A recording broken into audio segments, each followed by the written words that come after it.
അങ്ങനെ നമ്മൾ മദീനത്ത് പോയപ്പോൾ നേരെ മസ്ജിദ് കുബിയിലെത്തി. രാവിലെ അവിടുന്ന് സുന്നത്ത് നിസ്കാരം കഴിഞ്ഞ് നേരെ നമ്മൾ ഹറമിൽ പോകട്ടോ. അങ്ങനെ നമ്മൾ നേരെ ഹറമിലെത്തി. സുബഹി നിസ്കാരത്തിന് ഹറമിലെത്തി. സുബഹി നിസ്കാരം കഴിഞ്ഞിട്ട് നമ്മൾ നേരെ പുറത്തേക്ക് ഇറങ്ങാൻ ചെയ്ത്. പുറത്തേക്ക് ഇറങ്ങിയപ്പോൾ തന്നെ നമ്മളോട് പോരുമ്പോൾ തന്നെ ഒരുപാട് പേര് പ്രത്യേക ദുആ ചെയ്യാനും നബിയോട് സലാം പറയാനും പറഞ്ഞിട്ടുണ്ടായിരുന്നു.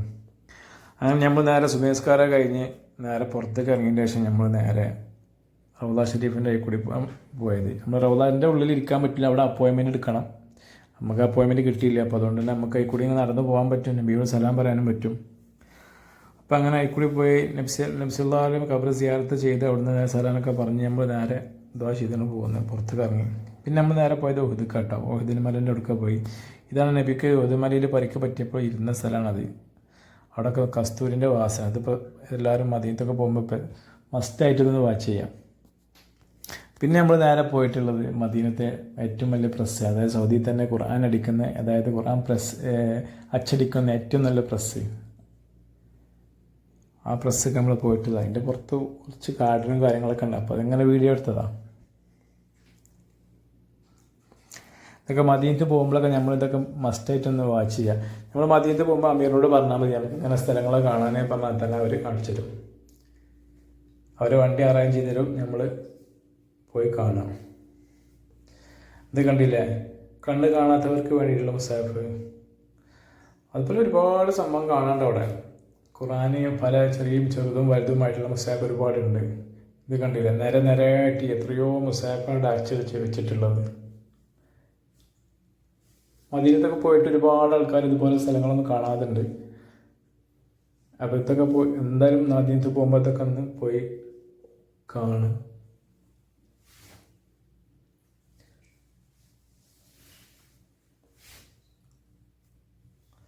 ഇത് കണ്ടില്ലേ, അച്ചടിക്കുന്നത്, ഖുർആൻ അച്ചടിക്കുന്നത് കണ്ടില്ലേ. ഒരു 3-4 പറ്റിനെ അങ്ങനെ വീഡിയോയിലെടുത്തതാണ്. മുസാഫൊക്കെ നിരയായിട്ട് ഒരുപാട് അച്ചടിച്ചിട്ടുണ്ട്. പിന്നെ അവിടെ പോകുമ്പോൾ തന്നെ നമ്മളവിടെ പ്രസ്സിൽ നിന്ന് ഇറങ്ങുമ്പോൾ തന്നെ നമുക്കത് ഫ്രീ ആയിട്ട് തന്നെ നമുക്കവിടെ മുസാഫ് കിട്ടും. അപ്പോൾ എനിക്കും കിട്ടി ഓരോന്ന്, എനിക്കും കിട്ടി, പൊണ്ടാട്ടിക്കും കിട്ടി ഓരോ മുസാഫ്.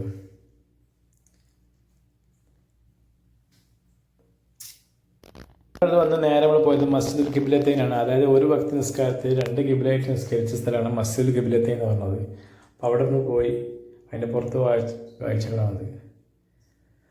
അവിടെ നിന്ന് നമ്മൾ നേരെ പോകുന്നത് പിന്നെ നബി സല്ലല്ലാഹു അലൈഹി വസല്ലം വെള്ളത്തിനായി കൈയടിച്ച സ്ഥലമാണത്. അതുപോലെ നബി നിസ്കരിച്ച സ്ഥലമുണ്ട് അവിടെ ഇതേപോലെ നല്ല കസ്തൂരിൻ്റെ വാസന. പിന്നെ ഇതാണ് ഇതിനാണ് നമ്മൾ മസ്ജിദുൽ ഫതഹ് എന്ന് അറിയപ്പെടുന്നത്. കാരണം നബി സല്ലല്ലാഹു അലൈഹി വസല്ലം സുജൂദിൽ ഒരുപാട് നേരം കിടന്ന് നിസ്കരിച്ച ഒരു സ്ഥലമാണത്. അതായത് സുജൂദിൽ ഒരുപാട് നേരം സുജൂദിൽ ഇരുന്നൊരു സ്ഥലമാണത്. മസ്റ്റായിട്ട് പോയി കാണാം. ഇതാണ് ഫാത്തിമ റളിയല്ലാഹുവിൻ്റെ വീട്. അതിൻ്റെ തന്നെ ചെറിയ കിണർ കാണാൻ കഴിയും കേട്ടോ. പിന്നെ നമ്മൾ നേരെ പോയത് സൽമാൻ ഫാരിസ് റളിയല്ലാഹുവിനെ മോചിപ്പിക്കാൻ വേണ്ടിയിട്ട് 300 ഈത്തപ്പഴമരം നട്ട ഒരു സ്ഥലമാണത്. ഇതിൽ 300 ചിലർ 400 പറയുന്നുണ്ടായിരുന്നു. 300 ഒരു ഇതൊക്കെ പറയുന്നത്. നബി സല്ലല്ലാഹു അലൈഹി വസല്ലം അതിൽ 300 299 മരം നബി നട്ടുവെന്നും ഒരു നേരം ഉമർ റളിയല്ലാഹു നട്ടു എന്നൊക്കെ അറിയപ്പെടുന്നത്. പല ആൾക്കാരും പലതും പറയുന്നുണ്ട്. പക്ഷേ ഇതാണ് ഏകദേശം ഒരു 90% നബി സല്ലല്ലാഹു അലൈഹി വസല്ലം 299 മരം നട്ടുവെന്നും ഒരു മരം ഉമർ റളിയല്ലാഹു നട്ടു എന്നാണ് അറിയപ്പെടുന്നത്. പിന്നെ എനിക്കുള്ളത് വെച്ചാൽ, ഞാൻ ഒരുപാട് മദീനത്ത് പോയിട്ടുണ്ടെങ്കിലും കണ്ടിട്ടുണ്ടെങ്കിലും നബി സല്ലല്ലാഹു അലൈഹി വസല്ലം ജനാസ കുളിപ്പിക്കാൻ വേണ്ടിയിട്ട് ഇവിടുത്തെ കിണറുണ്ടായിരുന്നു. അത് പറഞ്ഞാൽ അടിച്ചിട്ടൊരു സ്ഥലമായിരുന്നു. അതായത് കിണറൊക്കെ കാണൂലായിരുന്നു. അത് ഇരുമ്പ് കൊണ്ട് അടിച്ചിട്ട് നമ്മളെ ബന്ധിച്ചത് നമുക്ക് കാണാൻ കഴിയില്ലായിരുന്നു. ഇപ്പോൾ അതൊക്കെ ഓപ്പൺ ആയിട്ടുണ്ട്. തീർച്ചയായിട്ടും പോയി കാണാം. ഇതാണ് അവിടുത്തെ കിണറത്തെ വെള്ളം കുടിക്കാൻ പറ്റും. അതുപോലെ തന്നെ അവിടെ 15 കാലം എടുത്താൽ കൂജി വെള്ളം കിട്ടും.